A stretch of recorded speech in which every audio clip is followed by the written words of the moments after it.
So marami ngayon ng abangers mga sangkay tungkol po sa paglabas ng impormasyon tungkol po sa kayamanan ni Vice President Sara Duterte. At ang SALN neto ang inaabangan ngayon mga sangkay.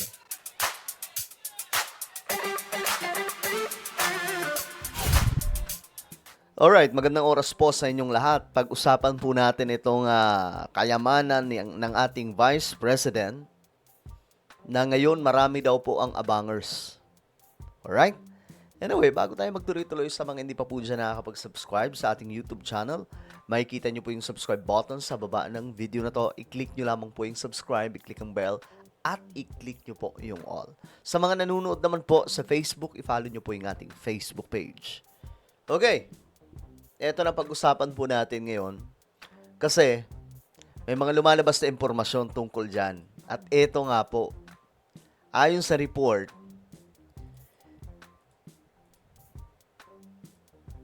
Kamara, abangers sa SALN ni VP Sara. Pero alam nyo guys, itong mga SALN kasi na sinasubmit ng mga politicians, hindi po ito yung tunay. Hindi po talaga yung kabuuan. Kumbaga edited lang eh. Maniniwala ka ba mga sangkay na nagsasabi yung mga yan ng totoo? O hindi. Unless totoong mayroong transparency pagdating sa kayamanan. I don't know how to do that, mga sangkay.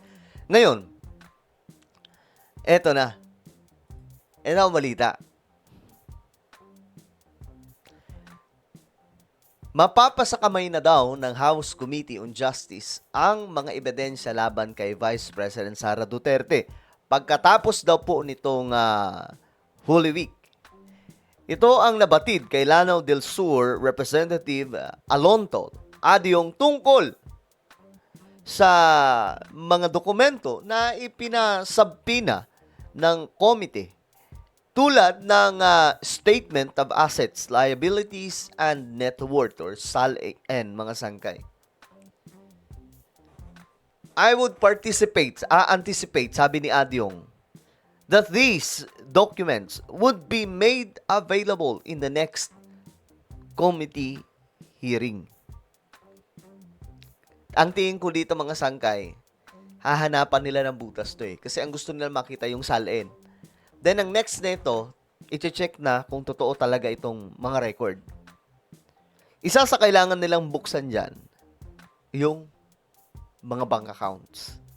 Kapag nakita, halimbawa, kapag pinayagan na po na mabuksan, nagbabala na nga po ang dyan yung ombudsman na kailangan, kung kinakailangan buksan. So, kapag nangyari yan, mga sangkay, at nakita na may butas, at hindi totoo yung SALN, yung record na SALN, dito po madadalit si VP Sara. Kasi hanggang ngayon, mga sangkay, usap-usapan pa rin po yan. Since itong si Trillanes ang unang naglabas niyan yung about sa mga bank account ng mga Duterte, mga sangkay, sinasabi po niya paulit-ulit na mayroon nga daw pong tagong yaman. Well, guys, parang parang kaila Ferdinand D. Marcos. Pero kaila Ferdinand D. Marcos, malala talaga yung kayamanan nila kasi galing po yun sa Marcos wealth. Hindi po yun galing sa ating gobyerno. Kanilang pera talaga yun, mga sangkay. Pero ito, kapag nakitaan, halimbawa, ilang milyon lang inilagay ni VP Sara tapos ang lumabas doon, billion pala yung pera, doon magkakaproblema ang lahat.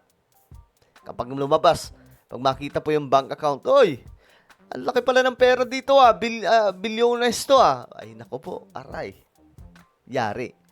Kasama sa pinasabpina ng committee na pinamumunuan ni Batangas Representative Luistro ang income tax return o ITR, impormasyon tungkol sa mga negosyo ni Duterte at mister nitong si Attorney Carpio.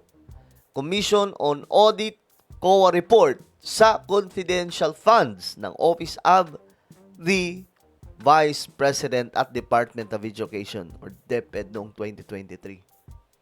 Parang kailan lang, no? 2023. Kasi, tama ba? 2023 or 2024, si VP Sara nag-resign at bumakbak na po kay PBBM. Pero ayun na nga po mga sangkay. Ito yung isa sa mga titingnan. Pero ang pinaka-interesting dito, yung paglabas nitong mga bank accounts kung sakasakali. Layon umano ng nasabing dokumento na malaman kung lehitimo ang inilaki ng yaman ni Duterte na lumobo umano sa 50 million mula noong 2007 hanggang 2024 na isa sa nilalaman ng 2 impeachment complaint laban sa Vice Presidente. Alam nyo guys kapag halimbawa nagtugma, tapos halimbawa lumabas po sa mga bank accounts na wala naman talagang tagong yaman si VP Sara, wala na. Sure ball ng panalo dito. Kasi ang pag-asa lang po nila dito, mga sangkay, ma-impeach si VP Sara. Kapag na-impeach at nanalo sa impeachment complaint yung mga complainant, hindi na po makakatakbo si VP Sara sa pagkapangulo at sa lahat ng mga posisyon sa gobyerno. So talagang delikadong situation ni VP Sara. Pero kung sakasakali, makita doon na mga lang pala to, mga kalokohan lang pala ito, mga pinagpapapasa nilang mga reklamo, hindi naman pala totoo. Ay, sigurado mga sangkay. Sigurado si VP Sara panalo na yan sa susunod na this coming 2028, no? Pero pabor ako sa impeachment kasi gusto po natin ng transparency. At gusto po natin na makita po talaga na fit si VP Sara sa pagkapangulo.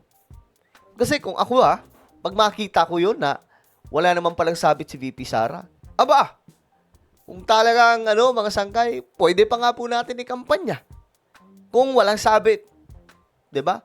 Kung totoo na wala po siyang ninakaw, wala po siyang kinurap, totoo yung salin, lahat, pwede pa natin ikampanya si VP Sara. Kasi ibig sabihin lamang, siniraan lang po talaga siya. At ang may kasalanan, yung mga nanira. Di ba? Sa April 14, 2026, ay itutuloy ng committee ang impeachment proceedings para iproseso ang mga dokumento. Tandaan nyo yung data na manggagaling sa Office of the Ombudsman, Bureau of Internal Revenue or BIR, at SEC, then COA, at National Bureau of Investigation na may kaugnayan naman sa video tungkol sa ginawang pagbabanta ni VP Sara kina Pangulong BBM. At F. Elisa at Martin Romualdez. Ito ay sa kabila ng nakabinbing petisyon na inihain ni Attorney Torion sa Korte Suprema para ipatigil ang impeachment proceedings. Malabo yan. Malabong pagbigyan to. Yung pagpapatigil. Kasi kapag ginawa nila yan, ipatigil ng Supreme Court, di wala ng kwenta itong impeachment pala sa Pilipinas. Dapat tanggalin na yan. Diba? Bulok na Ganun lang naman. Well, bulok naman po talaga yung 1987 Constitution, mga sangkay. Pero yun nga, kung sakaling malinis si VP Sara dito, di goods. Pero kung hindi, yari siya dito. Magkakaproblema po talaga siya.